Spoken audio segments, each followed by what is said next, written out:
Yes, so I have you down for 6 o'clock this Saturday for 10 people. Okay, great. Can't wait to see you. Okay, bye. Sorry about that. Welcome to Stab in the Dark Cinema, home to your horror cinema needs. How can I be of service today? You'd like to see a horror movie? At a horror cinema. What are the chances? Well, I'm more than happy to help you with that, so we'll just go through a couple questions and see what I can recommend for you. Okay, let's see. Okay. Are you feeling more inclined towards a black and white or colour film today?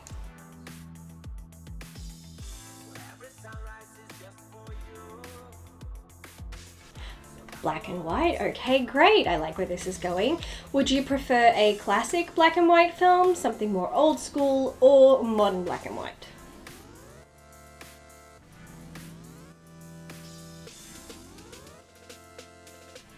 Classic, fantastic choice. Not enough appreciation for the classics. In that case, today for you, I'd like to recommend 1932's Island of Lost Souls. This was directed by Earl C. Kenton and written by Philip Wiley and Waldemar Young, and is actually based on H.G. Wells' 1896 novel The Island of Dr. Moreau. It's set on a remote South Pacific island where a mad scientist named Dr. Moreau secretly conducts experiments to accelerate evolution in plants and animals with horrific consequences.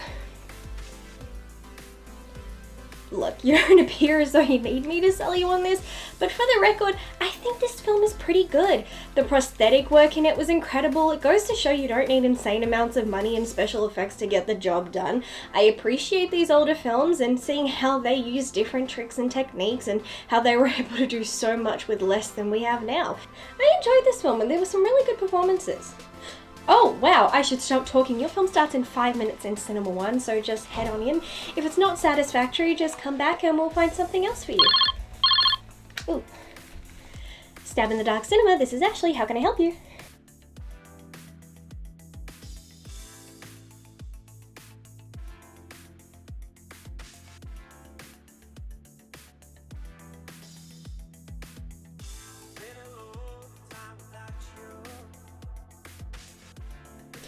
Modern! Someone's adventurous. We should totally hang out. But before that happens, the cinema's recommendation for you today is 2014's Never Open the Door. It's directed by Vito Trabucco and written by Trabucco and Christopher Maltaro. It's about two happy couples and two of their friends. Don't listen to what IMDb synopsis says, which is something completely different.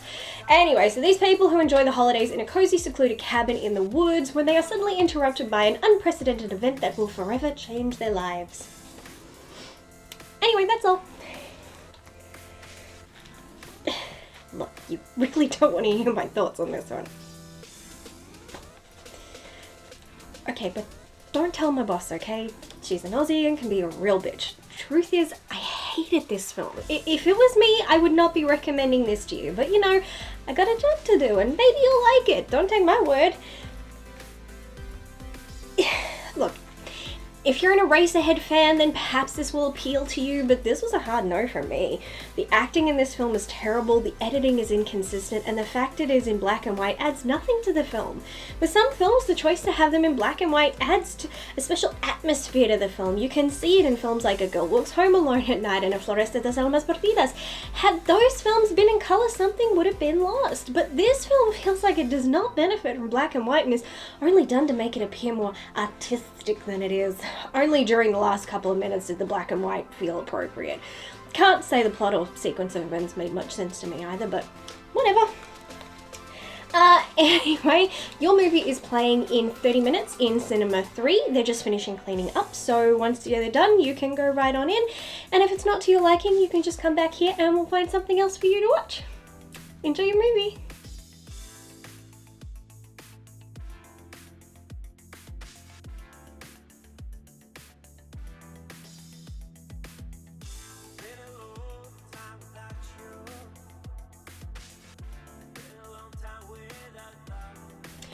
Colour, sticking to your comfort zone, I respect that.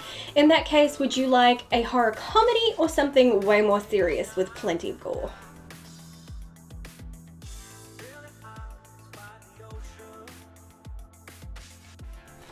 horror comedy. You have a sense of humor. Loving that. Okay, that would mean for you today we have 2016's Attack of the Killer Doughnuts. Yes, it's real. It's directed by Scott Wheeler and written by Nathan Dalton, Krista Christopher, and Rafael Diaz-Wagner. It's about a chemical accident that turns ordinary donuts into bloodthirsty killers, and characters Johnny, Michelle, and Howard have to save their sleepy town from killer donuts. I'm not kidding, this is a real film, and honestly, I loved it. It's stupid as hell, but so entertaining. Many laughs to be had. Would be even more entertaining with friends and drinks, so I recommend hitting our bar before watching this.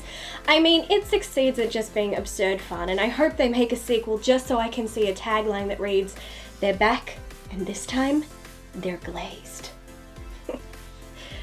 Thank you. Yeah, I should get paid for this stuff. I accept tips. Oh! Wow, $2 whole. Thank you.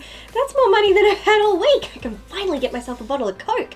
You're kind of awesome. But anyway, your movie is playing in 15 minutes in Cinema 6, so I hope you enjoy it. But if you don't, just go hit the bar, come back, and pick another film. You know where to find me. Next.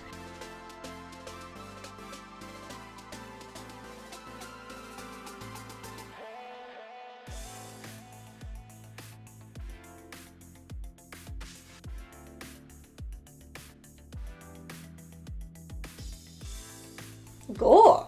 Are you sure? No, I love gore films, you know, with a purpose. Anyway, excellent choice. Today for you, we have 2014's Let Us Pray. It's directed by Brian O'Malley and written by Fiona Watson and David Kahn. It's set in a remote police station and a mysterious stranger takes over the minds and souls of everyone inside. Never heard of it? Brilliant. Yeah, this one is surprisingly good. To say it's brutal or gruesome would be a serious understatement, but I love the concept, I love the plot, and the sequence of events and how everyone has a dark secret, even if the fact they all had such dark secrets was a bit over the top. I love the religious undertones, though I will say I wouldn't turn to those cops if my life depended on, but you'll understand why when you watch it. Anyway, your film is on in an hour in Cinema 4, so I guess you have some time to kill. You can go and play our signature hidden object game, or go chill at the bar, get a drink or a snack until your movie starts, and if the film isn't for you, just come back and we'll find something else for you. No worries, enjoy!